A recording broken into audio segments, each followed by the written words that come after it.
Welcome to another episode of the Dynasty Trades HQ podcast. I'm your host, Michael Cipes. You can find me on Twitter at FFBlitz. Actually, Mike's off this week. This is Dynasty Madman. You can find me at DFF_Madman.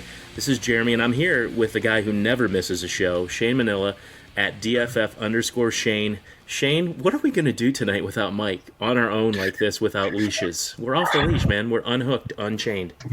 It's basically like when you have pet monkeys and you let them free out of the cage and they run around your house. Something like that, yeah. That's how I look at it. If I had pet monkeys. No, I got a feeling this episode is going to kind of be a lot like, it's going to be like a snippet into my brain where there's some thoughts that don't get finished. What's that? What's that? What do you call that when a sentence doesn't get finished? It's truncated. It's truncated. It's truncated. It's going to be very like, oh, what's that over there? Oh, well, what's that over there? It's going to be very much like that tonight. Okay. Hey, I think that still sounds like a good show, man. I think 2/3 of the Dynasty Trades HQ is still a good deal. That's like 8/9 of most shows. Yeah, man, I'm with you. I agree. Yeah, math isn't really my strong suit. Here's a fun one, though. So I threw this out on Twitter today, and I had been thinking about it pretty much all morning because I was in a DM thread, and someone brought up the fact of like, oh, let's start up another fantasy league. Oh, yeah. Well, there's no shortage of startups right now. Everybody's getting excited. Yeah, and I was like, just all day thinking like, it'd be fun. Like, I'd love to be in a league with like 11 people, other people, obviously, and myself. That would be 12. Right. Where we all dislike each other. Oh, shit. I think that would be an interesting dynamic. Maybe it would be a fun league, though. You know what I mean? Like, yeah, you don't need to be friends with people in your league. Do you? No, God, no. Like general dislike, like a general, like, those dudes. Like borderline hatred, like some douchey guy that like trolls you on Twitter, be in a league with him? Yeah. Oh, like someone you see on Twitter when they tweet something, you immediately roll your eyes. Or cringe, like, I knew this was coming. Yeah. That fucking guy again. Yeah. Wow, so is this something that's taken off, or it was just, you guys are just kind of spitballing it right now? I just kind of spitballing it, thinking about it. Oh, no, that league's not going to start, the one people were joking about. Neither, I sincerely doubt this I Hate You league is going to start. I hate you. Hey, I nominated you to be in this league with me. We're all picking people, and because I hate you, and that's the theme of the league. Like, the problem with it is, like, the people I'm thinking of have me muted, and I have them blocked, or vice versa. So I don't even know how you would get word to one another. You know what I mean? Like, how would you communicate? Passenger pigeon or what? Yeah, basically, like, you'd have to find a third party that would just a moderator. Yeah. Yeah. Like, hey, can you get word to deleted, redacted name here? Let him know that he's an asshole, and I want to get in a league with him. I like the idea. I think that would be hilarious to like find your worst enemies or, people who just don't like you, whatever, just contentious people and start a league and with people that just dislike each other, a mutual dislike. I think you're onto something, man. Hey, you've had great ideas before that have taken off, right? Trash Dynasty trade offers. Yeah, everybody loves that. Oh, yeah. That's it. That's the only That's the extent of your ideas. I've had no good ideas. I think it would be interesting because it would kind of teach you what kind of owner you can be, because it's easy to make trades with people you get along with. Yeah. But trades that you don't, with people that you don't get along with, you'd have to find a way to kind of work together. I hear that. So, yeah, maybe one day, I can dream. Maybe I can dream. One day I'll be in a league with 11 dudes where we all hate each other. Like, and I don't even want it like one-sided. You know what I mean? Yeah. Like, oh, I can't believe I didn't know you hate me. Like, I want everyone knowing that they hate each other. It'd be like a civil war league or something almost, you could call it. Yeah. Just because everybody's, fighting amongst themselves. I like it. So, real quick, before we get into anything, we should talk about RotoShorts. Yes. They're going to bring us their news, but it's peak draft season for redraft leagues pretty soon. And so what you want to do is insure your players, because if they get hurt, then you're screwed. So go on rotosurance.com and use our code DynastyTradesHQ, all in caps. and you get 20% off. Yeah, and hey, the policies too, man. There's, in real insurance, Shane, there's, and this has been a contentious issue for people too, and it controversial. It's been bad, but there's really no, pre-existing conditions with this. So you could go into buying a policy for Dalvin Cook, who seemingly gets hurt every year, Tyler Eifert, players that you're paying for that are going to be injured and likely to miss 8 or 9 games or whatever. Get that policy and then get money back. So it really can pay off if you use it wisely. If you purchase it for players that it makes sense to do so. In fact, you could buy it for the healthiest NFL player that you pay the most for on your roster, in the chance that they get hurt and get your money back. But for those guys that always get banged up, Will Fuller, Dalvin Cook, Tyler Eifert, on and on, I think it's a smart thing to do. I am actually buying a policy this year just to try it out. I want to see how it works and see Leonard if I get. Fournette. Yeah, Leonard Fournette is another one. He's got to miss, I think, 8 or 9 games for it to really kick in and give you that money. But half a season for some of these guys. Last year. Yeah, you're right. Yeah. What's funny is I wrote him off at the beginning of the year, but seeing where he's going in redrafts, value, right? Like I know. 4th and 5th round, like, all right, I can't pass on him there. And maybe I don't know if that'll go up or down as more people start drafting, but like all the redraft drafts I've done, like the 4th or 5th round, I'm like, I can't pass on him. Like, yes, he's injury prone and he's not the greatest pass catcher, and I think he's volume dependent. Mm-hmm. But he's the only show in town in Jacksonville. Yeah, like starting running back for a team that's kind of rebooting. They do have some talent. They're bringing in Big Dick Nick Foles. They have a lot of wide receivers. See how that fleshes out. But I mean, there's room for hope there. There really is, and somebody's going to be getting the fantasy love. Why not Leonard Fournette if he's healthy? Yeah, I mean, he's a 2-down banger. I mean, he's in on 3 downs, and he's probably not going to catch the ball, but he's probably going to pass block, or run block. But still, I think that guy's a hell of a value. I mean, we're talking about a guy that was a first-round dynasty pick not too long ago. He's not a terrible. Well, he is a terrible player, but he's just you're crazy if you just overlook him completely, right? Because in this game, you have to look for edges. You have to look for ways to gain an advantage and get value. I mean, you figure if he stays on the field for even 13 games, he's easily going to match the 268 rushing attempts he had his rookie year. And he actually had a good bit of targets. Not that he's, going to split out wide or anything. Right. But he had, 48 targets in his rookie season and in 13 games. And he actually had 26 last year. And his catch rate isn't bad. 22 out of 26. His first year was pretty bad. 36 out of 48, 75% catch rate, but 85% last year. He's going to get those dump offs and flares or whatever. But yeah, he's a guy really. I don't like him in dynasty, but in redraft leagues that I've drafted in, and eliminators, definitely a guy that I'm grabbing. Yeah, our listeners need to look for value wherever you can find it. Sometimes just get in the smallest edge counts, and it doesn't matter if you like the player or not, or you buy in completely. It really doesn't. If you're getting a player at the floor price or close, and you're not overpaying, jump on those kinds of values. And I think you're right on Leonard Fournette. When, Shane, should we do the Scouting Academy plug? When's Mike? We should do that right now. Yeah, before we get into the rest of the show, we should hear a word from our sponsor, the Scouting Academy. Scout NFL football like a pro. Invest in yourself and get a degree in player evaluation and assessment from the Scouting Academy. They've educated NFL GMs, personnel directors, and dozens of NFL scouts. Enroll today and you'll watch the same game tape NFL coaches watch. You'll learn to look past the metrics with position-by-position analysis. This is a time-tested curriculum, a chance to learn from the NFL execs and coaches. Sign up today and get a Dynasty Football Factory exclusive discount for limited time only. Save $50 when you sign up at dynastyfootballfactory.com.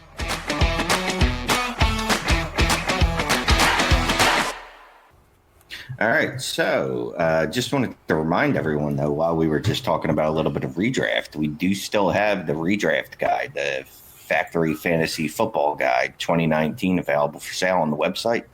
I don't know if you're going to believe the price. $10. I honestly don't believe the price after having edited it for like 5 hours. Yeah. From end to end, it's jam-packed full of stuff that, believe it or not, I didn't even know some of this stuff. No, but really, it's a great guide. Shane, I mean, I think it applies to Dynasty and really anything you could want to do in fantasy football. And for $10, man, it's like the biggest bargain around. I'm not just saying that because I work here on the podcast. Having read the whole thing word for word, it's an amazing document. It's an amazing magazine, basically. So we got the consistency rankings in there. We've got obviously our rankings. We did team snapshots of every team, looked at every coaching change, player capsules. We got some do's and don'ts for drafts. We've got trading techniques. We got in-season stuff. So for $10, jump on the site, grab that. And I honestly read and through it again. There's some stuff that can apply to Dynasty because you're obviously a lot of these things that we wrote up about aren't going to be just a 1-year thing. Especially the coaching changes and what we think is going to happen there. But yeah, check it out. Go on the site. It's $10. Awesome guide. And I'm actually working on the update tonight that we're going to be sending out to folks because I don't know if you heard, there was a little bit of news this week. Okay. Or was that last week? Yeah, Tyreek Hill. So, man, this is huge news. I mean, the impacts of this one, wow. Do you know how many games he was suspended? Well, apparently it's 0 games, and I was thinking it was 2 or 4, and I wasn't worried. So at 0, good God, man, the Chiefs' offense is just going to hit the ground running exactly like it did last year when it was clicking on all cylinders at the end of the year and in the championship game. You kidding? This is great news. Yeah, I mean, it's so anyone that sold cheap on Tyreek Hill, I guess, is feeling pretty silly right now, which I'm that guy. Hey, I sold him for a 110 and a future, I think, first or second in a obviously Superflex Dynasty League. You got a couple of firsts for him, at least, right? I think it was definitely the 110, and it might have been a 2020 second or a first. Yeah, well, that wouldn't have been a bad return given what you expected might happen with him for sure. That was a good return for you. Yeah, you know what? And I think I'm out on trying to figure out what the NFL is going to do on their past actions because, it doesn't seem like there's consistency, does there? No, Zeke got 6 games? For the last season or whatever, yeah, and then nothing. The year before, whatever. Yeah, so I don't know, man. I'm out on trying to figure out what the NFL is going to do. I still don't want any part of him because he still concerns me. I still think something's going to happen down the road. I don't know. I'm still not buying him in Dynasty. How about you? I am, but before we go, and I want to get right back to that in a second, but the one thing I wanted to say about the Factory Fantasy Guide is that while reviewing that, Shane, the thing that stood out to me were the team capsules that you guys put together. And something that stood out to me because I'm not the biggest Lamar Jackson fan. I see his value in fantasy football. I think he's a better fantasy football player maybe than a real NFL player. And I know that's kind of a crazy stance because a quarterback that runs like that and can score a touchdown seemingly whenever they need one seems odd. I think he's going to end up getting hurt. But in fantasy, I really like his chances. And we've talked about this before. We've never had a greater quarterback pool since I've been playing fantasy football. It's incredible. It's crazy. But what I read in the capsule was that after taking over in Week 11, Jackson averaged 19.77 fantasy points per game. Over a full season, if you extrapolated that, it would have made, because he came in for, Joe Flacco partway in, but if you extrapolated that over a full season, it would have made him the quarterback 9 in average scoring per game, just his baseline over the entire season. That's a great piece of information that I didn't know. I mean, I knew he scored points and all, but I mean, the fact that if you extrapolated that across the season, he's quarterback 9, that changes things because it was a very vanilla offense the Ravens ran. They let him do what he does best. He's a rookie quarterback. They didn't really get too involved. He ran a lot. Can you imagine if he starts passing the football and they actually have some semblance of a real offense, and it's not just, hey, Lamar, do your one read and then run if it doesn't work out. I mean, he ran more than any quarterback has a right to run and stay healthy for a full season. That's not going to happen next year. But, if you're scoring about 20 points per game in the Ravens offense, man, that's pretty good stuff. And anyways, the team capsules, those pages really encapsulated a lot, and we can pare this down in editing because I just babbled on. But back to Tyreek Hill. No, I mean, the capsules were, I spent, I don't know, about 2 months on them because, I had to turn my head away from them and not look at them for a day or so because it was just so dense, just going through so many different stats and trying to figure out which ones I thought were the most interesting or the most applicable, or not applicable, but the most important to fantasy. Yep. Those things, dug deep on those. But yeah, man, I like Lamar Miller this year too, or Lamar Jackson. Any of the Lamar. I just like the name Lamar.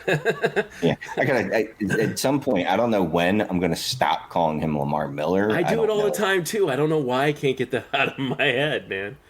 Yes. So, but I mean, with Justice Hill and Mark Ingram there too, I think he's going to, maybe on some of the scrambles, instead of running, into a linebacker, he can dump it off to one of them and let them make a play. Yep. I mean, they made moves that indicate that they want him to throw. You know what I mean? Agree. And he can throw. He can absolutely throw. Yeah. He's not the worst quarterback we've ever seen. In fact, he might be better than Flacco at passing. He just has to get comfortable, and they need to, do something so that he's not running on his, every time he can't find the primary receiver, and trying to make magic happen. And because he's going to get hurt. You can't run a quarterback that many times and expect that he's going to hold up for 16 games in the NFL. He does run a little bit smarter than Robert Griffin III. Like, he doesn't, take his own knee out, instead of going out of bounds. But you saw, man, he'll run right up the middle and, give himself up. But he is slippery enough to escape injury. You can't have your quarterback, if you want to keep him around for any amount of time, doing that every freaking game. It's just not sustainable.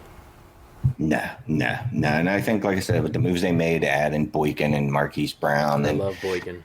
Justice Hill. I really love Justice Hill, man. I like watching him as a runner. I like him better than Darrell Henderson in, taking over their sort of change of pace role for the Rams. I like Henderson less than Justice Hill. And Justice Hill's going quite a bit later in rookie drafts. So here's, I had a rookie draft today at the 106. One quarterback league, and I ended up with Miles Sanders, which at the 106? At the 106 and a one quarterback league. Who were the first 5 picks? Okay, wait, hold on. So you get, Josh Jacobs, David Montgomery, N'Keal Harry in some order. So that's 3. Maybe somebody who loves DK Metcalf or something like that's going to throw him in there. Maybe. You got DK. What's that? You got DK. You got 4 out of 5. So there's one more player. Hold on. All I can think of off the top of my head, okay, running Paris Campbell or is it another running back? It was Damian Harris. Oh, no shit. Oh, wow. I don't like that. Damian Harris has really risen, and I do think he's going to take over maybe the starting job, but we're talking about the Patriots. Why wouldn't you want the starting running back for the Eagles over any, Bill Belichick schemed running back? I don't get that. So I didn't I'll have to ask the guy in the chat. So I'm wondering if maybe he just misunderstood the Sony Michel news.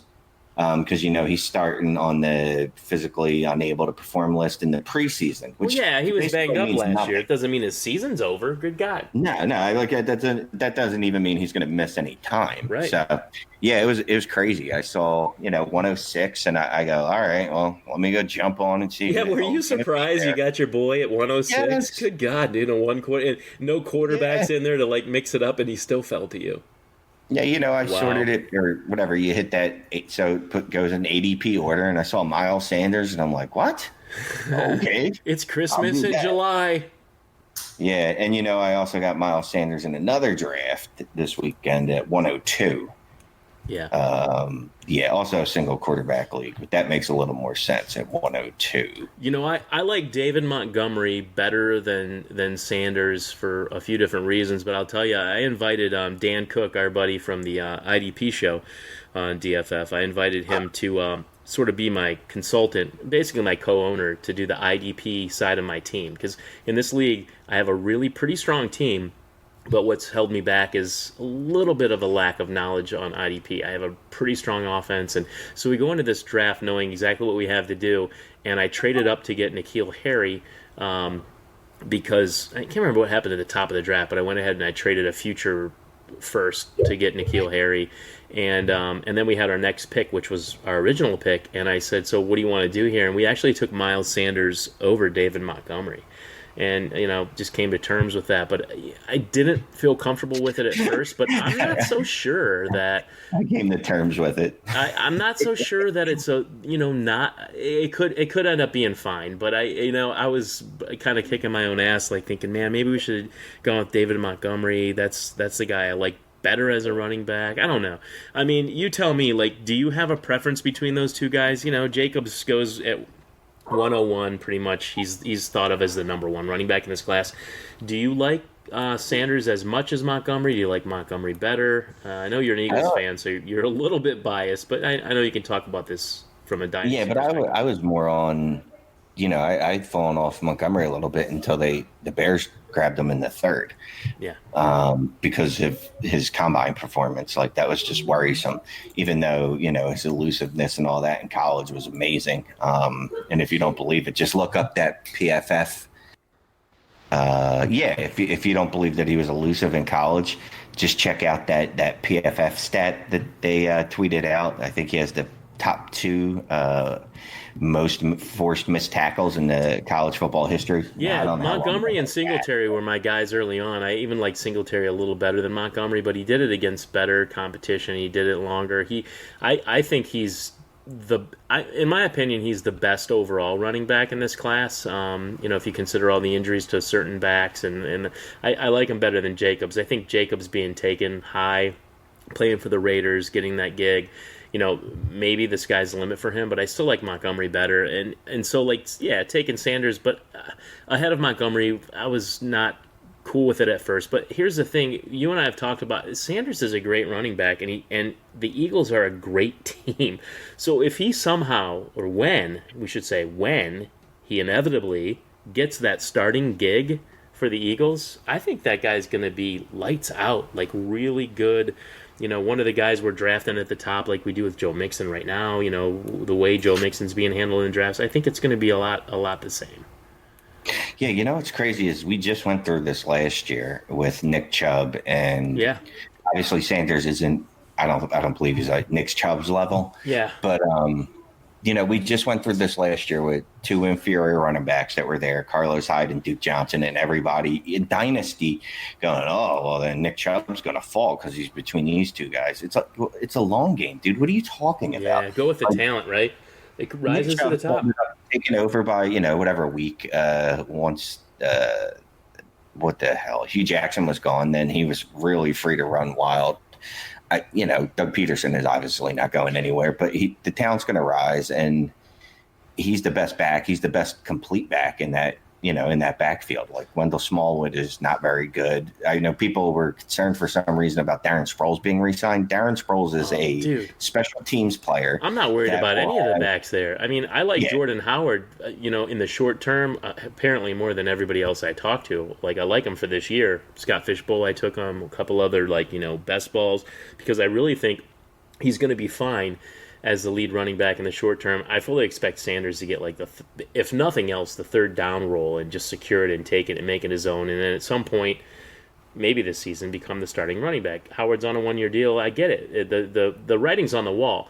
The thing is, with the coach there and the whole Eagles situation, if you have a running back like Miles Sanders and you have a guy like Jordan Howard and you can do things with those two guys, why do you even need to use the other guys? Oh, no, he's running back by committee.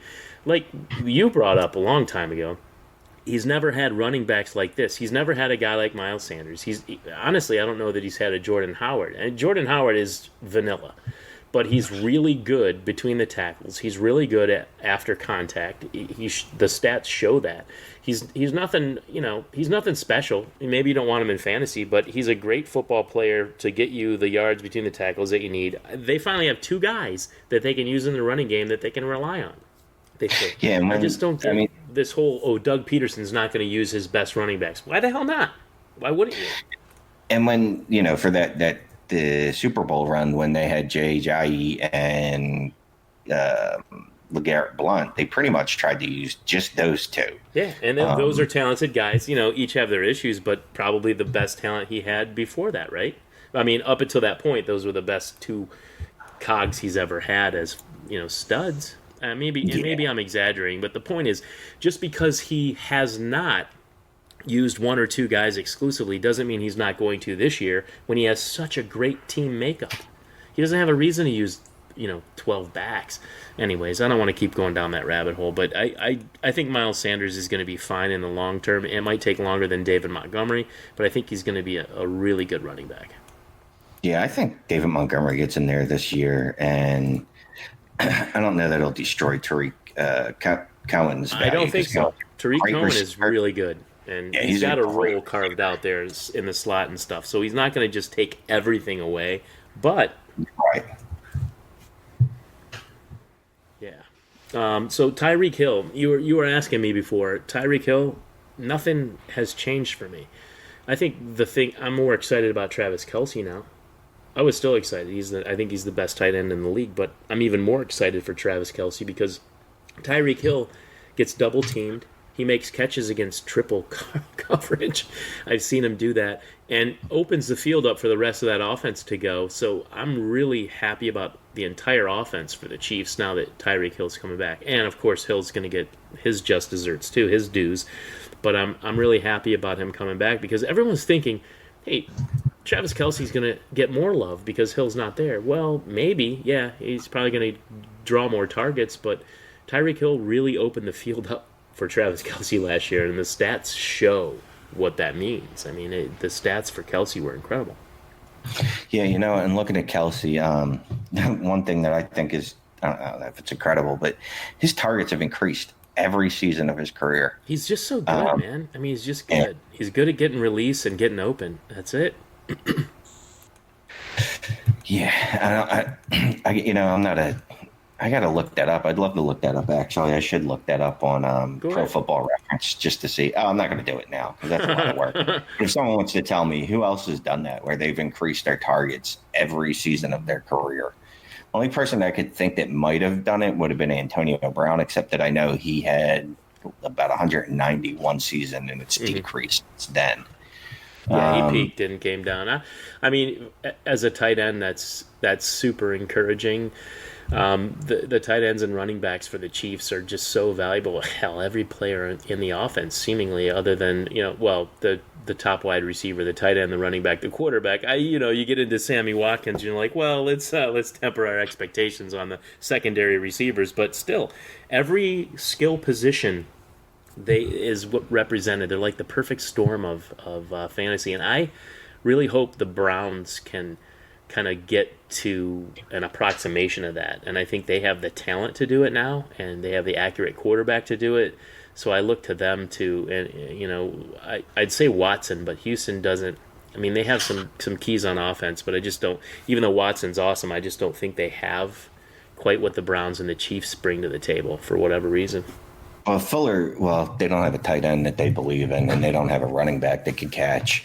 Because Lamar Miller, I think he's average 30. Did I get his name right? Lamar Miller. Yeah, he can catch, but he's only averaged 39 targets a year. Ooh, I got a trade alert. What is it? Okay, so see, there's a bunch of guys I don't like. Oh no. So they want me to give up Mitch Trubisky, Zach Ertz, and Kylan Hill for Matt Ryan, Bruce Anderson, no. Sony Michel, Miles Boykin, Antonio Callaway, and Ian Thomas.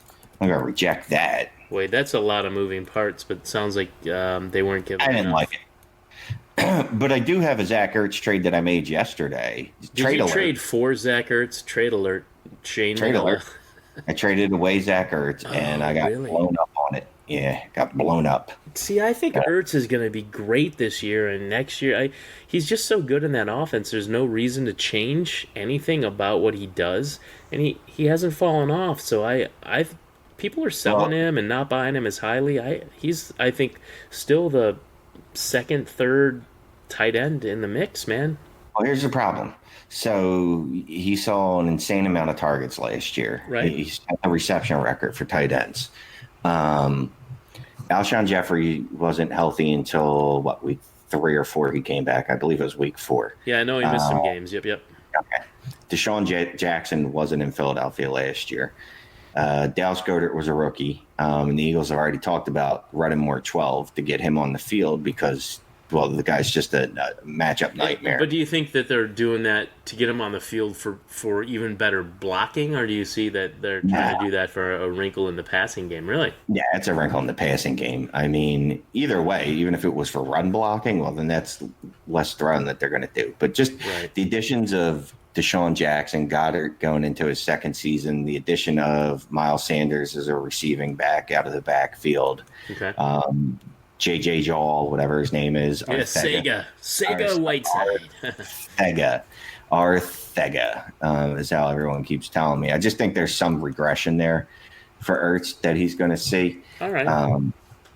I don't think that he's going to fall outside the top 10 or anything like that. I don't think he's going to fall outside the top 5. I don't think he's going to be up there in the top, 3 necessarily. But I still think he could drop a few and be there. I mean, definitely a top 5 guy.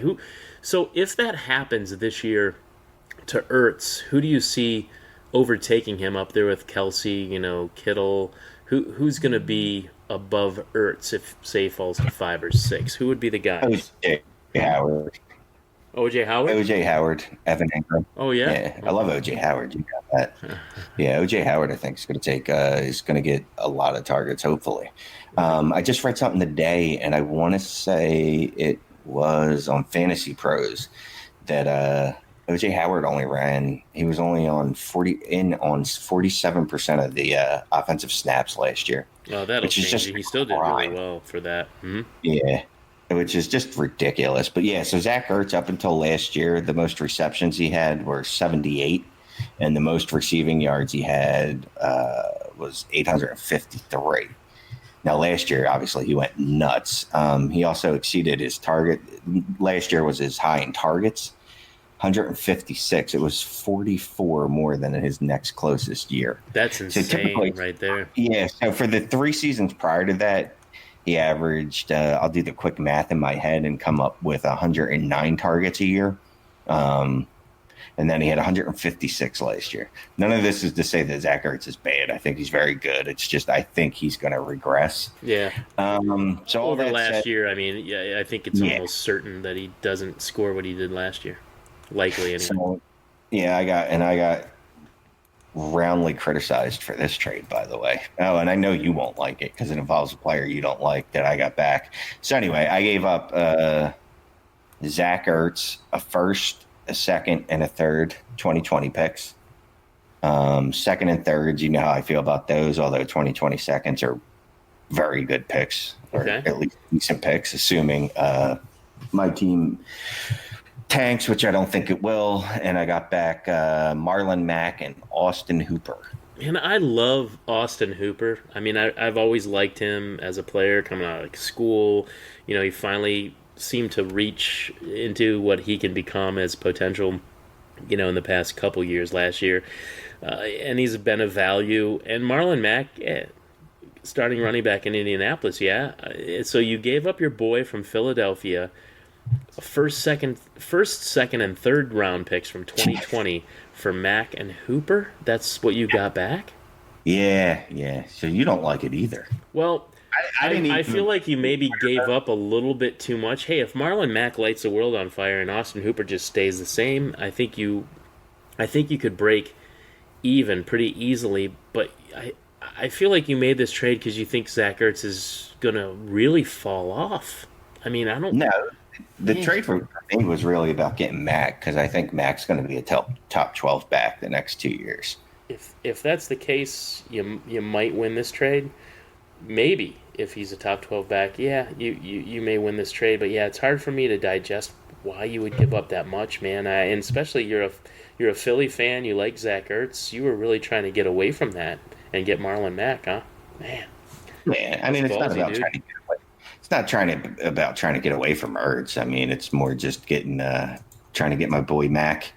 Like I said, man, I think Mac's going to have a big year. Also, I just, me, I did a write up for him. Yeah. Should drop some point in the next few weeks, or a week or whatever. So, of course, me, I write about a player, and if it's good stuff, I fall in love with them for a week. Yeah, the research pays off in many ways. Yeah, you go get him. Or it doesn't pay off because I fall in love with a guy, and then I'm only looking at the bright side, maybe. You're such an optimist, man. Yeah. So, yeah, I definitely got smoked in the league chat on that trade. Bet, oh, dude. my God. Yeah, you they gave were up a lot for Mac and Hooper, and maybe it works out for the best for you, but you definitely gave to get those two guys, which I commend you on. So many people won't give they won't give up things to get what they want. They want to just nickel and dime and be kind of shysters about it. I hate that. Like, if you want to get something, you're gonna, something valuable, you have to give something up. It's going to cost you. And you know what? Hopefully you marginalize it enough that you come back with what you needed a bit better than the other. But even if you didn't, even if you just got a player you liked, why butter down? I mean, these guys split hairs over value, and they'll go to calculators and stuff. And for me, you just lose me when you start overanalyzing it like that. No one can accurately project this stuff. Nobody. I don't care how good they are at analytics and metrics. They're not accurately projecting every player's performance next season. You got to go for what you know and what you like, and just don't get caught up in that stuff. A deal's a deal, but you got to give to get. You just don't, in dynasty leagues, you just don't get stuff for free. And give me your three shittiest players, and I'll give you Zach Ertz. Yeah, man, here's my thing too, and you're not supposed to do this. You shouldn't look at your own picks and be like, "Oh, well, they're going to be low." So obviously, I'm hoping my team's going to suck. I mean? So yeah, yeah, but I mean, you're never supposed to think like, "Oh, well." I mean, when you make a trade and you're trading picks away, you should assume 1-6. Yeah, generally, if you're being realistic, if you look at your team and you see it's dog shit, well, then yeah, okay, maybe don't trade those away anyway, unless you're getting a bunch of good players. But obviously, I'm hoping that my picks aren't going to be 101, 102, nowhere in the 105 range. Like if it falls down to 107, 108, hopefully 112. But if it falls anywhere below 107, whatever, I'll live with it. Yeah, like I don't care about trading picks away. I got bashed in a couple of threads that I don't even follow for moves that I made to get players that are going to be starters on an offense as rookies. I'm getting a starting wide receiver for a 2021 first. So in 2 years, my starting wide receiver might be the wide receiver 1 on that team, and maybe, wide receiver 2 in the NFL or better. We don't know. The point is, net present value. Like, I'm getting a guy, bird in hand, bird in hand is worth 2 in the bush. Just silly things like basically the dollar's worth more, to me now than if I give it to you and, we try to, make more money in the long run. Give me that cash now. And, so a rookie now is worth more to me, even in the mid-second round of a rookie draft, than in 2 years, the first round pick. 2 years is a long damn time away. I mean, I've got that guy for 2 years. A lot can happen. I can get that pick back. I'm basically not mortgaging the future, like some people say, but I'm giving you something that's valuable 2 years down the road, and you can do what you want with it. It's not worth a damn thing right now. The player I got is, and as long as I make a good choice, like an educated guess about the player that I'm acquiring with that future pick, I win. Unequivocally, I win, especially if it's a starting wide receiver in the NFL. So, you have to. I don't even know what advice I'm trying to give right now, other than don't put so much stock in future picks that you think, oh my God, that's a first round pick in 2020. That could be Cam Akers. I don't even know. Well, what are you trying to win your league this year, or are you trying to win with Cam Akers 2-3 years away? Because you could win now. Maybe still get Cam Akers or whoever your fancy is in a couple years, and that's not my guy, by the way. I'm just throwing a name out there. But you know what I'm saying, Shane? You do that all the time. You're not afraid to get picks, give picks, and use it as currency when it's not going to matter for another year in this case with Ertz. Yeah, now, if I tank this year and that turns out to be DeAndre Swift, Right. yeah, I'm not going to be happy about that at all. Or the best wide receiver, that coming in. Jerry Jeudy. Yeah, and I don't think that's the best receiver, but whoever it is, you could get like the best offensive player. Whatever. I mean, I still got Barkley on my team. We'll see how people really feel about those 2020 picks. I think you're ahead of the curve a lot of times, my man. I do. I think you're early on stuff. I wanted to tell everybody, Shane, you, me, and also FF Blitz, Mike Cipes, we're going to be in Canton at the Midwest Fantasy Football Expo on Sunday, August 18th. Actually, the whole weekend we'll be in Canton. On August 17th, we'll be at the Pro Football Hall of Fame. But August 18th, that Sunday in Canton, Bob Lung, our friend, started a fantasy football expo. All kinds of people are going to be at this thing. Guests, podcasts, sites, all kinds of stuff. It's going to be great. Check it out at MidwestFFExpo.com, MidwestFFExpo.com. We're going to be there. We have a booth. If you want to save $5 off your $20 admission ticket, use our code TradesHQ when you purchase your ticket, and you'll save $5. It'll only be $15. Check us out there on August 18th because we have free giveaways, we have raffles, we're going to be talking to people, answering questions, all kinds of stuff, and so will everyone else. It's just going to be a great time. Shane, I can't wait to see you and hang out at the party house. Yeah, it's funny to think about that we actually haven't hung out before. We've been on podcasts for... Well, we've had a lot of happy hours before recording the podcast, but we've never actually done that live, and I can't wait. Yeah. It'll be good. I did the live podcast with Mike when we went to Vegas. Oh, wait, and we went one at his house the one time I went down there. And I'm going to be in Florida the next 2 weeks. Oh, yeah? And I'm going to have to check Cipes' schedule because apparently he only lives like 10 minutes from my mother-in-law's, which I should know because I've driven to his house from there before, but I completely forgot. The only thing, last time you guys did that, I was unavailable. This time, if you guys get together at Mike's house, I want to be on that podcast. I think that'll be great. Yeah, we'll think about it. We'll see. Okay. Hey, thanks, man. So there was also other news, but this podcast all over the place. There's more news, really? Okay. Yeah, there was also. It's nothing. It was really apparently the Chargers aren't going to budge on Melvin Gordon. I don't really care about that. Wow. I mean, that's been kind of beat over the head. There's Eckler, there's Jackson. I don't know. I mean, if he holds out, they have plenty of talent at running back. Gordon doesn't make it through seasons. He's never there to help me in my fantasy playoffs. He has some really great games. Love him in best ball, but whatever. Whatever, Melvin Gordon. So Geronimo Allison's definitely going to be the slot this year. Good. That's interesting. He only ran 11% of his routes in 2018 out of the slot. So you were thinking MVS was going to be the slot receiver? I don't know.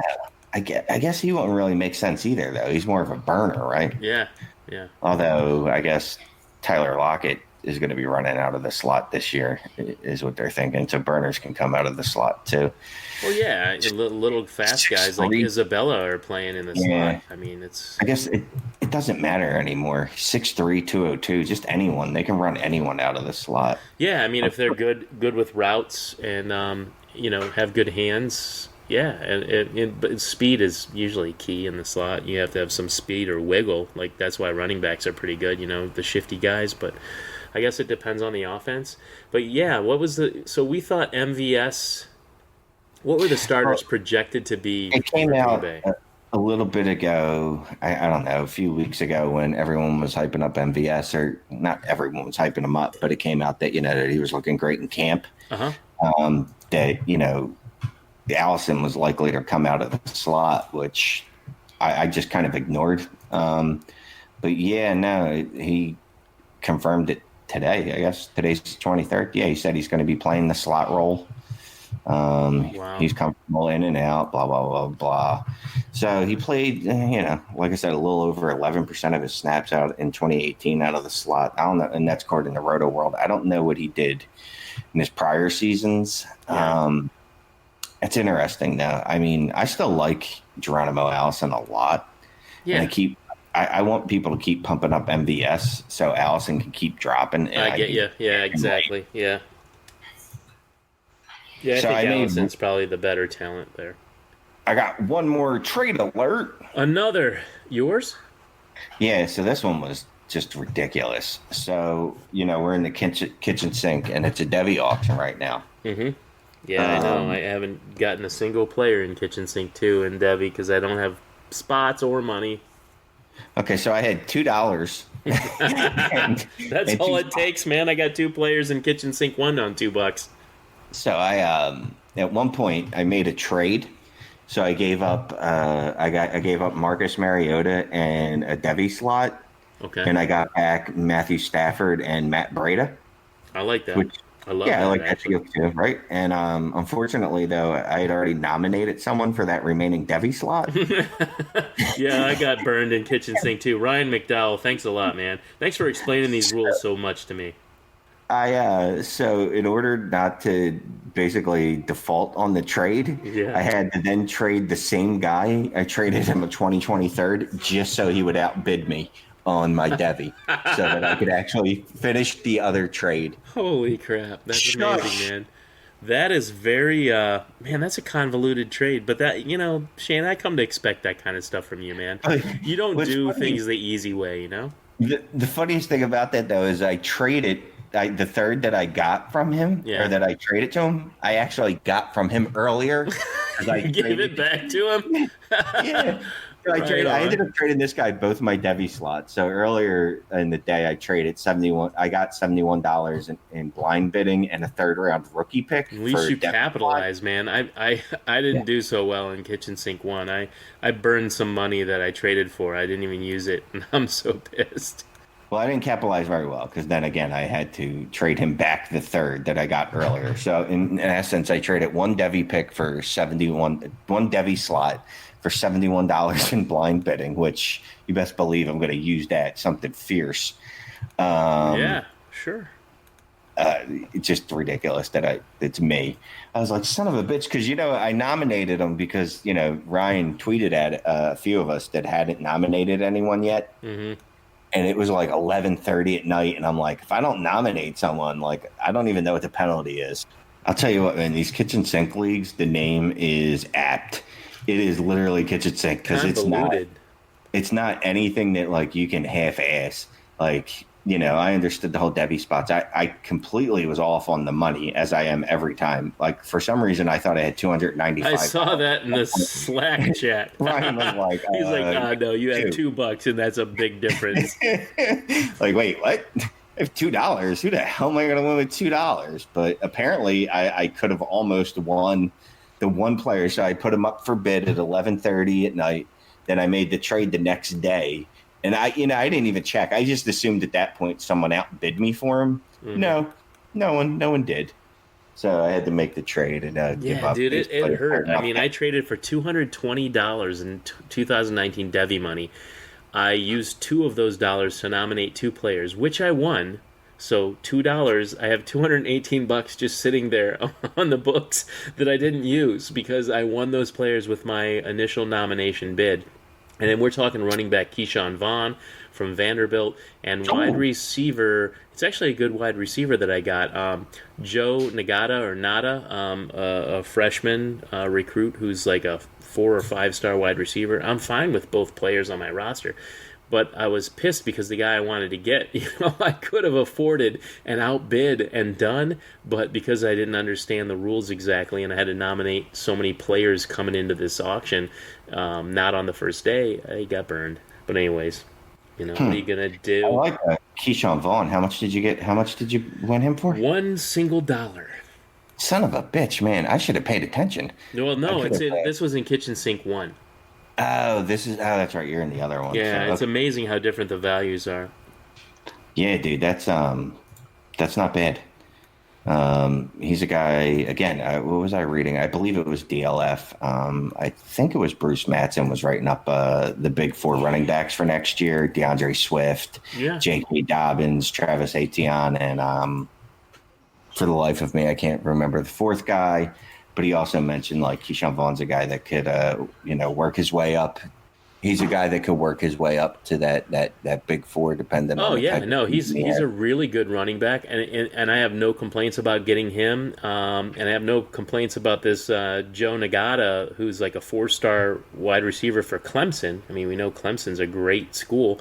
I don't, $1 for both of those guys on my taxi squad, fine, but I just I really wish I would have understood the rules and not like just thrown away that $200 that I basically flip flopped the 220 from neck. I gave 220 in Devi dollars for 2020 away to get the 2020.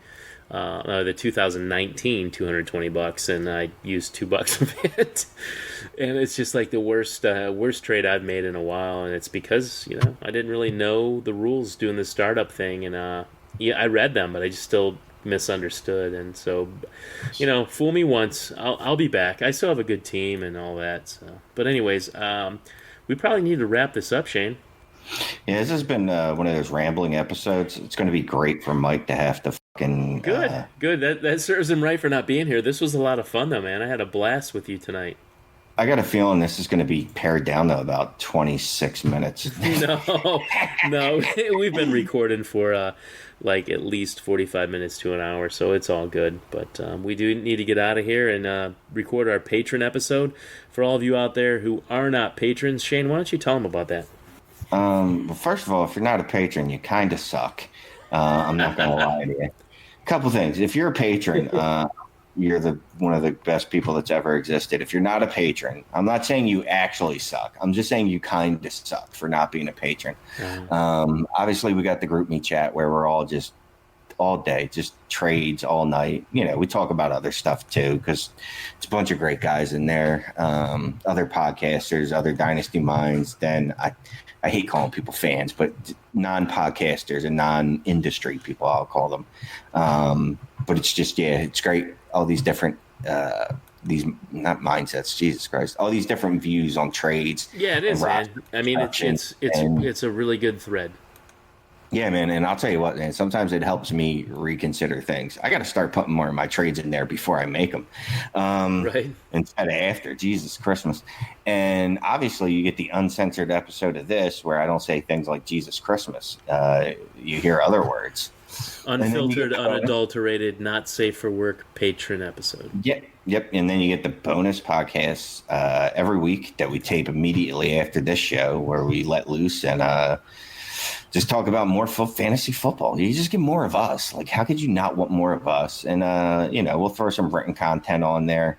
I slacked a little bit the last couple months working on the redraft guide. And another thing we do, too, is if you want to get our takes on how you should be managing your team, there's a tier available for people who want some consulting. The HQ consultants will help you out. Anything you need for your roster in one of your leagues, top to bottom, all of it, analysis, advice on trades, acquisitions, what you need to do in the next year. Hit us up. Shane's really into that. I like it too, and Mike helps us out. But we'd love to consult and analyze your team if you want to have some help. Yeah, man, I actually do enjoy that. You sit down, just get a link to the league, and kind of just, I was on the I was with Carrie Duke interview this week, the week before last. I don't even remember. Last week, this weekend, I think. I don't remember. Recently works. He had the virtual fantasy football summit. And, I was just talking, one of the things we were talking about was just like how you look at trades. And like, I love looking at rosters and it's like a puzzle. It's like, well, my could go there and then your pieces could go here, just making things fit. Making things look better to get a better roster. So go check out, become a patron. Also, hey, go purchase that redraft guide. It's only $10. It's been out about a week now. We've already thrown out one update. We got a Slack channel. I'm going to start doing some redraft mocks, but it's not just redraft stuff in there. There's definitely dynasty stuff. There's just, if you like just regular fantasy football content, you could read it just like that, to be quite honest with you. And if you just wanted to look at rankings, I mean, they're there too. If you wanted to just draft based off rankings, go for it. But you can see all the work behind it that shows you why we ranked them. So $10, go hit that up, man. Absolutely. Well, hey, we'll see you next week. Thanks for joining us here at the Dynasty Trades HQ. Shane, say goodbye. Goodbye.